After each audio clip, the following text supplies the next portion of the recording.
What'd you say? It's just my phone. Oh, yeah, no worries, no worries. Okay, we can start with an opening statement about tomorrow's exhibition, and then we'll take questions.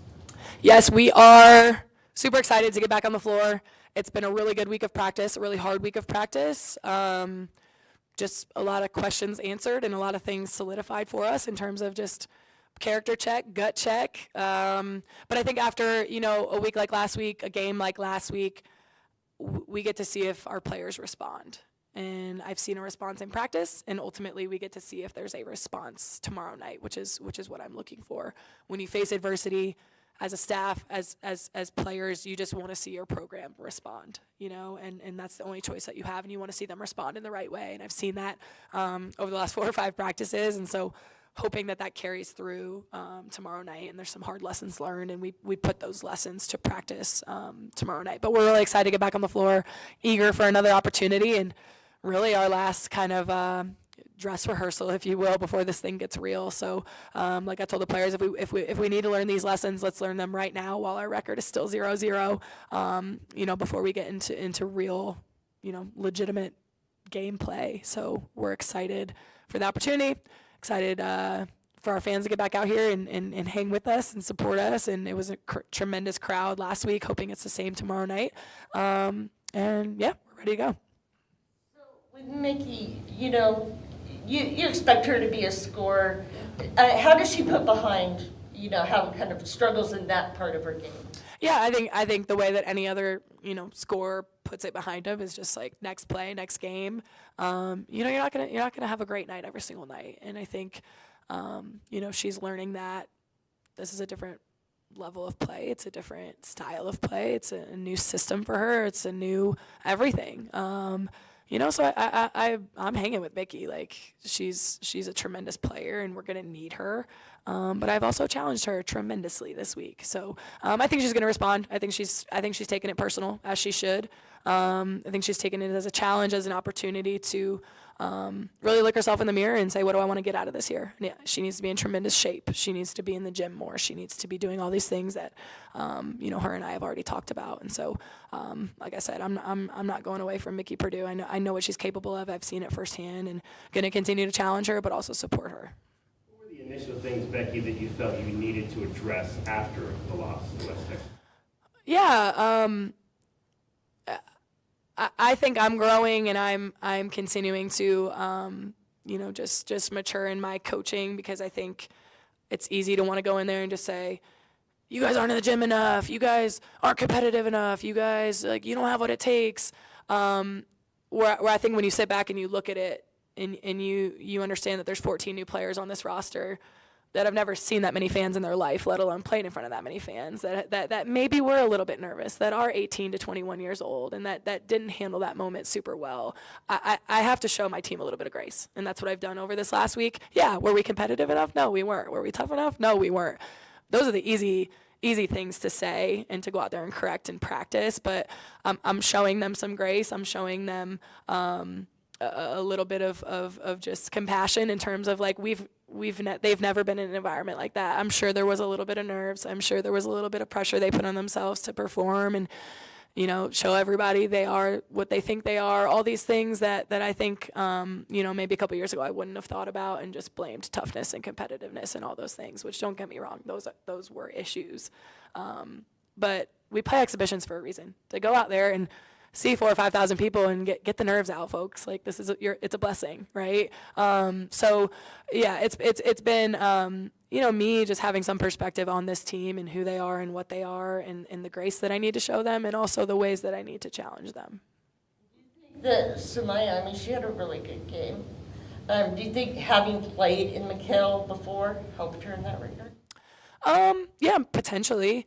I think coming in tomorrow night and knowing what to expect and knowing exactly how everything's going to go, and maybe getting some of those nerves out, and maybe just going out and understanding that we need to play between the rectangle and between the lines and do what we do every single day in practice. I think it's going to be really good having a Gabe under us, having a wake-up call, having a little bit of a gut check, a character check, to see how these guys respond. I don't know. Samaya's just a baller. She's a tough kid. she's a really good player. So, I think that had to do with it too. But yeah, if you have some players that don't handle situations well, you have some players that aren't shaken by things. So everybody's so different, so unique, and I'm learning that about our players as well. Your coaches talk all the time about valuing process over results. For your players, maybe even yourself, do you have to sort of take a step back and put that result aside a little bit and understand that it's a long process that needs to play out here? Yeah, 100%. Like, at the end of the day, we're 0-0. I mean, yeah, I wish it was closed and nobody saw what just happened, but but they did. But ultimately, that's why we play these games. Like, I would have loved to beat them by 50, but I don't know that we get as much out of that as we did with what we got out of last week's result. And yes, process. I hate it. Like, I'm not a patient person. I just don't like the fluff. Believe in the process, but it is. As much as you hate to say it, like, this will be a process this year. I want to see us get better tomorrow night. And if we win by 100, great. If we lose by 1, if we got better tomorrow night, then we've done our job this week in practice, and we've done our job as a staff and as coaches in getting the message through. I want to clearly see that we got better tomorrow night in the areas that we needed to based on last week's game. And the result, if we do that, generally will take care of itself. When you showed them the film of the rebounding, what are some of the things that you pointed out, and then what are some of the things you worked on as far as that goes this week? Yeah, I just went on they were nervous, show some compassion. That part, toughness, competitiveness, physicality. Like, there is no, you were nervous, so you let the kid get 10 O boards. No. That was very, very, very clear. And I experienced this as a player too. Like, yeah, coach, I did box out. You say that in the moment. Then you go watch it, and I mean, your feelings are hurt. Like, holy cow, she just embarrassed me, and that's what our players got after watching those offensive rebounds. Those are toughness plays and physical categories that we absolutely cannot lose, and it's not negotiable. What clicked in the last 6 minutes for you?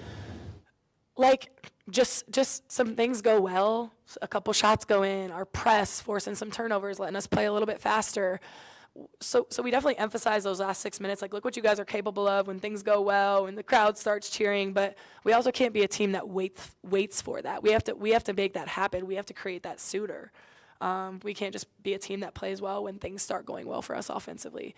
And if that's who we're going to be this year, then it'll be a long season. We have to go create our own momentum. We have to go create our own opportunities on the defensive end of the floor first. And it seemed like in both halves, it was the beginning that really was difficult, and then you guys got better maybe in the second quarter and then the fourth. Do you have any insight into why that might be? Yeah, I think the beginning of the game probably was some of that stuff that I was talking about, nerves and environment, maybe some of that. And then I think in the second half, just this team just punched us in the face, like a little bit of like a holy cow, like didn't know what to think, didn't know how to feel type of moment at a halftime. Like, we're really in this situation right now. So I think lineups could have to do with that. I think the way that we're going to play with some rotations tomorrow can really help that. And the energy kids, the bouncy kids, the kids that are going to talk, those types of things, which is all stuff that, again, as a staff, we were still figuring out in that first game as well. And we'll still be doing it a little bit tomorrow night.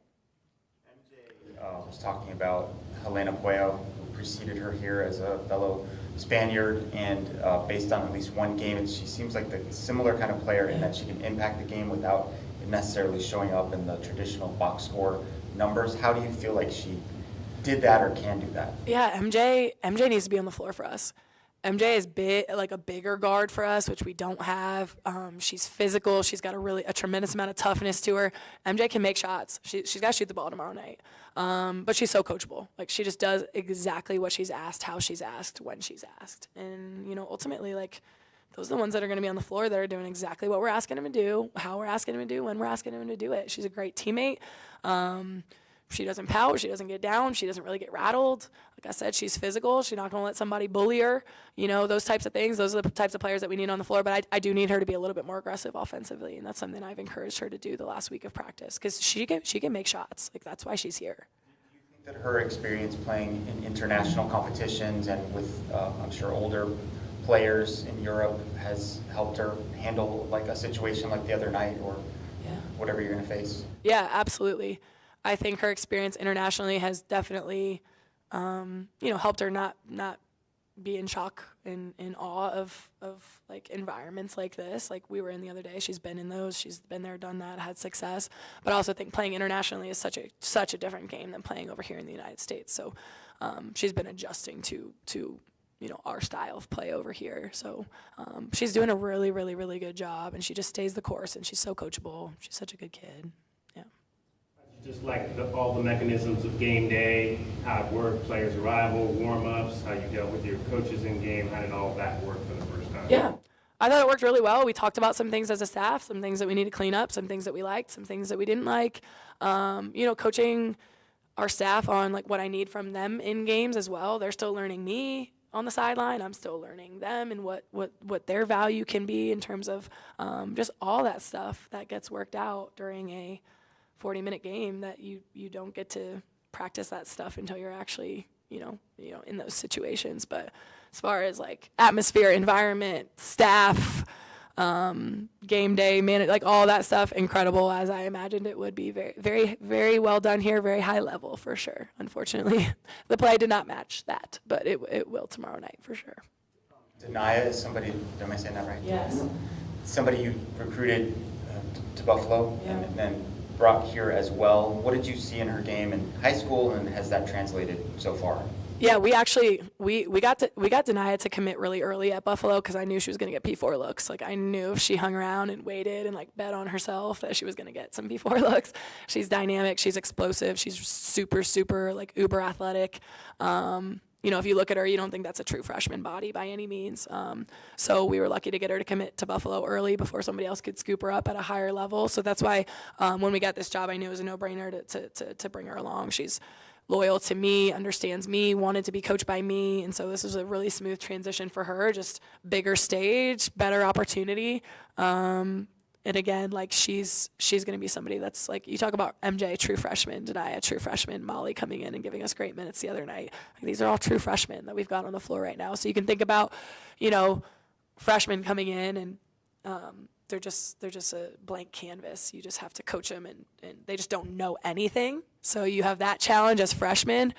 But then you also have transfers where it's like they know a lot, but they know like the wrong stuff because it's not what you do now here. So you've got a lot of different challenges that present themselves based on like, Mickey's got 6 years of basketball experience, but like 6 different ways of doing things than we're doing them now, right? Or you got Molly who has no knowledge of anything and I have to teach her everything from the ground up. So a lot of different challenges with what we're dealing with from a standpoint of true freshmen, international players, 5th, 6th year transfers. It's a lot to mold together and to get everybody to understand everything in a similar wavelength at the right time. The bigs, you talked about getting them consistent. Yeah. What are you seeing as far as them between last week and this? Just more attention to detail. I think they've really answered the challenge in terms of, we need to dominate. We need to be able to throw the ball inside and be able to score from 2 feet inside the paint, like a Chol, just physical, slow down, like dominate. I think our bigs really need to accept the challenges from a standpoint of like guards are going to do their job. We're going to get out. We're going to push tempo. We're going to push pace. But now we have to have a presence. Who are we as the group of bigs at the University of Arizona? Like, what is the scouting report on us? Is it our physicality? Is it our toughness? Is it that we set the best screens? Is it that we run the floor well? Like, what are we going to be? What are other people going to say about us? And what is our identity right now? And if you don't know the answer to that, you haven't established one, which is not an option. You know what I mean? So I've seen a really good response from the group as a whole.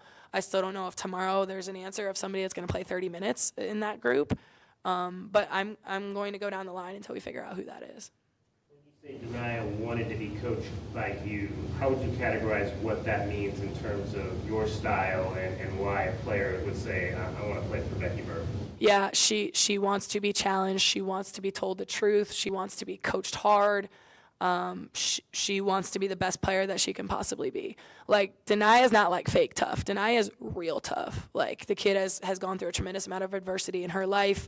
She's not been handed anything. She's worked for every single thing that she's gotten, and she didn't want to just go to college and take the easy way and go play for a coach that's just going to hand her all this playing time and tell her how great she was all the time. And I think that's kind of like the reason that she really gravitated towards me, is because I was going to make her earn everything. I was going to coach her extremely hard. I was going to, get every ounce out of her, that I could. And I'm going to, keep my promise, whether I'm at Buffalo or whether I'm here for her, because she's a workhorse. She's tough. She's physical. She can handle coaching. She's a dream. Like, she really is.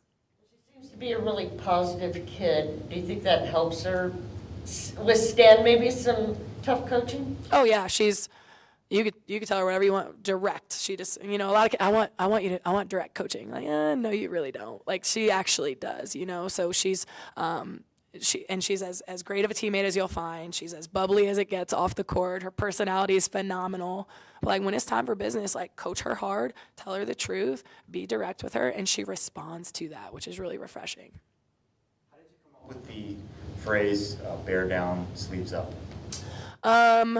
We just kind of all got our heads together as a staff. We were just kind of throwing around different things. And when we thought about the identity of this team and who we needed to be this year, that was just something like we just talked about, like, workman-like mentality, like bringing in your hard hat, the lunch pail, rolling the sleeves up, and then we're like, oh, bear down, sleeves up. So it kind of just flowed from there. But that has to be our identity, which I don't think we showed last week. Like, when we say that's what our identity needs to be, and that's who we need to be as far as a blue collar team, you can't give up 16 offensive rebounds. That's not blue collar, right? You can miss shots, you could score 57. You got to win the toughness categories. You got to win the discipline categories. That's being blue collar, and those don't take any talent. And those are the categories that we absolutely need to win this year. And so they say it, they've bought into it, but like then it needs to translate to gameplay for 40 minutes, right? Thank you guys very much.